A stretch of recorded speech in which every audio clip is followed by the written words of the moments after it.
Bonjour à tous et bienvenue dans cette nouvelle vidéo où aujourd'hui on va parler de développement argentique noir et blanc. Alors ce sujet je l'ai déjà traité quand j'ai commencé la chaîne YouTube. Si jamais vous tapez développement argentique noir et blanc sur YouTube, vous avez de fortes chances de tomber sur la vidéo que j'ai faite à l'époque et elle est encore très vue aujourd'hui.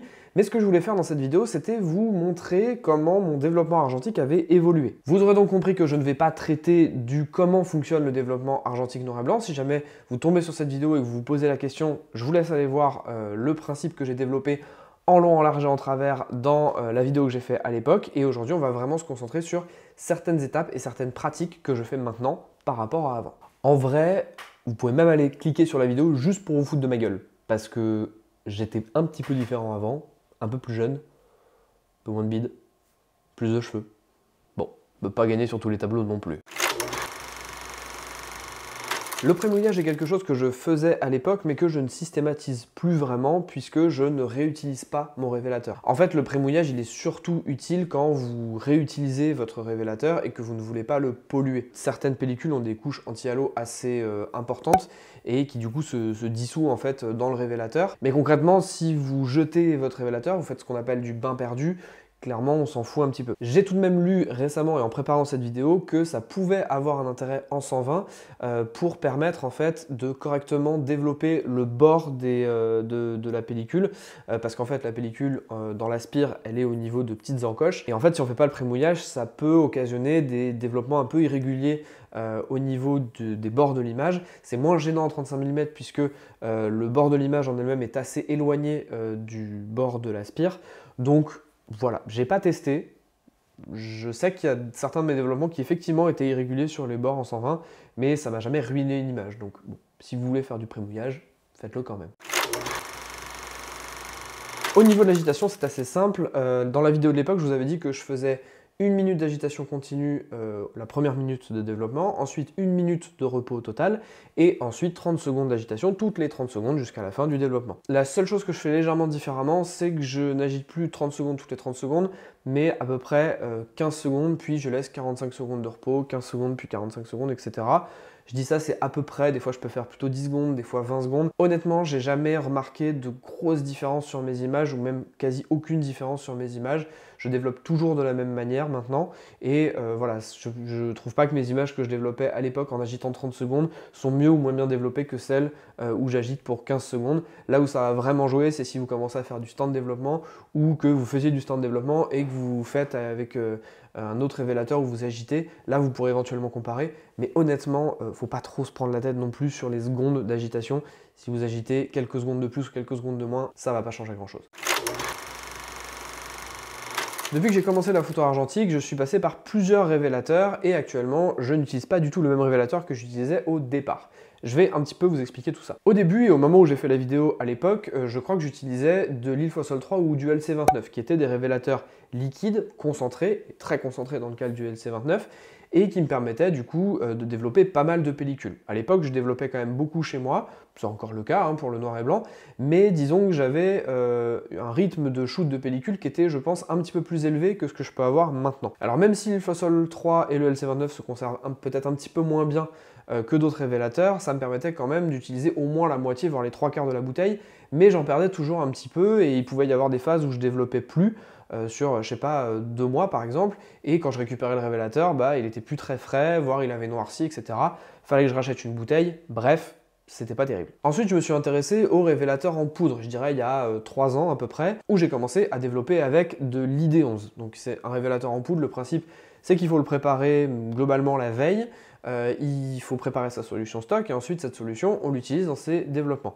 La solution stock dure pas très longtemps une fois qu'elle est préparée, moins longtemps que du révélateur concentré, mais par contre la poudre tant qu'elle n'est pas utilisée, vous pouvez en stocker pendant des années, tant qu'elle est bien conservée, il n'y a pas de problème, elle peut être utilisée potentiellement dans 5-10 ans, il n'y a aucun souci. J'ai développé à l'ID11 pendant peut-être 1 an ou 2 on va dire, et en fait je me suis rendu compte que c'était pas la méthode qui me convenait le mieux. Alors pour plusieurs raisons, parce que déjà quand je préparais une solution stock, il fallait que je prévoie la veille de la préparer. Je pouvais pas me dire ah tiens ce soir je développe une pellicule, hop là je m'y mets. La deuxième raison c'est qu'une fois qu'on a préparé la solution stock, c'est bien, mais il faut pouvoir la consommer. Et des fois j'avais juste une pellicule à développer, j'en avais pas 2 ou 3, et donc c'était pas forcément hyper intéressant de faire une solution stock pour en utiliser qu'une partie et finalement jeter quasiment la solution stock parce que dans le mois qui suivait ou les 2 mois, on n'allait pas shooter de nouvelles pellicules. Et du coup, tout ça m'a amené à utiliser un nouveau révélateur que je n'avais pas encore testé, c'est l'Adonal de chez Adox. Globalement, ce que j'ai compris, c'est que ça a l'air d'être du Rodinal, ni plus ni moins, donc c'est cool, je peux l'utiliser très dilué, très peu dilué, je peux faire du stand développement avec,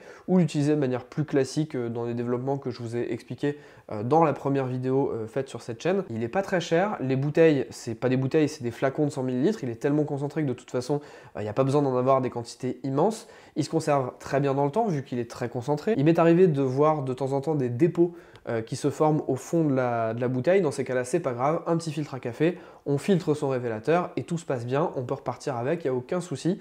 Beaucoup de gens à qui j'en ai parlé m'ont dit que globalement c'est un révélateur qu'ils utilisaient sur de très longues périodes. Même quand la bouteille a été ouverte, ça se conserve très bien dans le temps. Donc personnellement, ça convient parfaitement à ma pratique de l'argentique. Dites-moi dans les commentaires si vous utilisez le même ou si vous êtes resté sur des révélateurs un petit peu différents, ça m'intéresse. Voilà, vraiment l'Adonal pour l'instant c'est celui qui me convient, qui va le mieux à ma pratique et qui me donne des résultats totalement satisfaisants.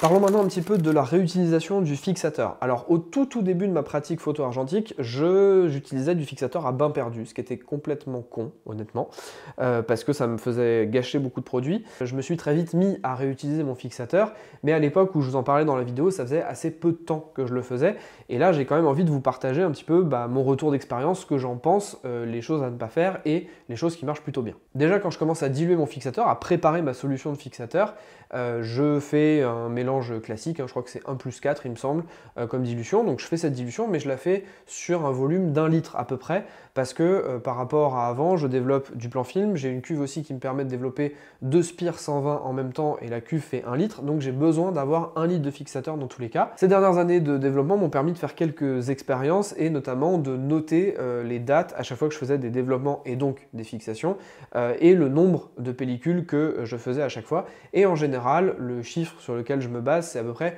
une dizaine de développements, que ce soit du 35 mm, du 120, peu importe, mais on va dire une dizaine de pellicules avant que la solution ne commence à s'affaiblir. En général, on le remarque parce que quand on finit son étape de fixation, la pellicule a encore sa petite teinte rosée, elle n'est pas tout à fait bien noir et blanc. Donc ce que je fais, c'est que je replonge l'Aspire dans le fixateur, je laisse le double du temps en général, et une fois que j'ai terminé tout mon bazar, eh bien, je remets un petit peu de produit concentré directement dans la bouteille, ou alors je reprépare un petit peu de solution à côté, en général peut-être 10% de la solution totale, donc en général 100 ml, quelque chose comme ça, et je la dilue aux mêmes dilutions que marquées sur la bouteille, ce qui me permet de recharger à la fois en fixateur et en même temps en quantité de produit, parce qu'au fur et à mesure des agitations de la cuve, des fois il peut y avoir des fuites, donc on perd en produit. Ensuite, je voulais évoquer avec vous l'étape de lavage-rinçage. Pour ce qui est de l'étape de lavage, je ne passe plus mon temps, 10 minutes, un quart d'heure devant mon lavabo à remuer l'Aspire dans ma cuve. Ce que je fais maintenant, c'est que je passe par une cuve de lavage, une cuve de rinçage, dont je vous ai déjà présenté l'utilisation sur cette chaîne il y a à peu près 6 mois, au moment où je tourne cette vidéo en tout cas. Et c'est vraiment quelque chose qui m'a fait gagner en confort. Globalement, je laisse une première minute à débit assez élevé, et ensuite je réduis le débit et je laisse le tout fonctionner tout seul pendant peut-être 10 minutes, un quart d'heure grand maximum, et au moins je sais que ma pellicule est correctement rincée, enfin lavée en tout cas. C'est quelque chose qui n'est pas du tout indispensable dans votre pratique de la photo, mais personnellement ça m'a quand même fait gagner pas mal en confort et ça me permet de faire autre chose en attendant tout simplement. Par contre pour ce qui est de l'étape de rinçage, je n'ai plus du tout la même méthode. Déjà, ce que je vous présentais dans la vidéo d'il y a quelques années, c'est que je rinçais ma pellicule, je rinçais l'excédent d'eau directement avec les doigts. Chose que je ne fais plus du tout. En fait, je me suis tout simplement rendu compte que passer avec les doigts comme ça sur la pellicule, c'était pas forcément quelque chose de très bon pour les négatifs. Hein. Je me suis retrouvé des fois avec quelques traces que je n'expliquais pas trop. Alors des fois, ça pouvait être aussi lié à l'eau qui était un peu plus calcaire, mais toujours est-il que quand je faisais des rinçages comme ça avec les doigts, je me suis rendu compte que mes doigts n'étaient pas forcément réguliers et faisaient pas une super pince, et du coup, j'avais des zones qui étaient bien évacuées en termes d'eau et d'autres zones où il restait des gouttelettes.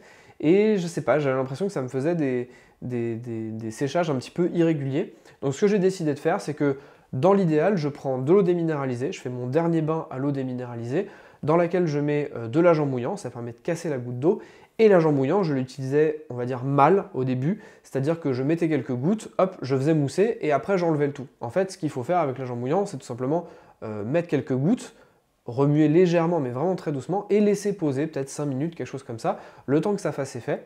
Une fois que tout ça est fait, je retire ma pellicule, je l'enlève de l'aspire et je la mets à sécher et je n'y touche plus. Je ne fais pas de brinçage, elle sèche toute seule comme une grande. Ça marche beaucoup mieux comme ça. Je trouve que j'ai changé plusieurs fois d'appart avec cette méthode et honnêtement, j'ai plus vraiment de problème de séchage irrégulier ou de marques qui pouvaient rester sur la pellicule. Donc c'est vraiment ma méthode maintenant. Je n'utilise plus mes doigts pour rincer et surtout j'utilise massivement l'agent mouillant. Si j'ai pas forcément de déminéralisé, c'est pas grave, ça n'empêche pas le bon séchage de la pellicule. J'ai pas vraiment vu de différence avec ou sans, mais si j'en ai sous la main, je l'utilise. En plus, ça fait de super bidons de récupération de produits et c'est notamment le dernier point dont je voulais parler avec vous. Je pense que je vais enfoncer grand des portes ouvertes en disant ça, mais l'argentique utilise des produits qui peuvent être nocifs pour l'environnement, qui ne sont pas bons à la fois pour nous en tant qu'humains, donc il faut savoir se protéger, et en même temps, il ne faut pas faire n'importe quoi une fois qu'on a utilisé ces produits. Il faut les amener en déchetterie, il n'y a pas de débat là-dessus, il faut qu'on puisse traiter correctement les produits qu'on utilise, et donc c'est aussi de notre responsabilité de ne pas mettre les produits directement dans le lavabo. Ma méthode personnelle, elle est toute simple, et je la fais depuis plusieurs années maintenant, c'est que je récupère systématiquement d'anciennes bouteilles de lait, d'anciennes bouteilles de jus de fruits, qu'elles soient en verre, en plastique, peu importe, je les stocke quelque part dans mon matériel argentique et quand je fais des développements, j'ai toujours une bouteille vide quelque part pour récupérer les produits, que ce soit révélateur, fixateur ou autre. Et c'est important de les amener ensuite en déchetterie. Alors j'y vais pas tous les 4 matins. En général, ce que je fais, c'est que j'essaye même de récupérer en fait les bidons de 5 litres d'eau déminéralisée. C'est aussi pour ça que ça m'intéresse d'en avoir. Comme ça, j'ai 5 litres directement disponibles en quantité. Et comme ça, je peux faire plusieurs bidons que je peux amener en un seul coup à la déchetterie. En général, avec ma propre pratique, je passe peut-être à la déchetterie tous les 6 mois, quelque chose comme ça.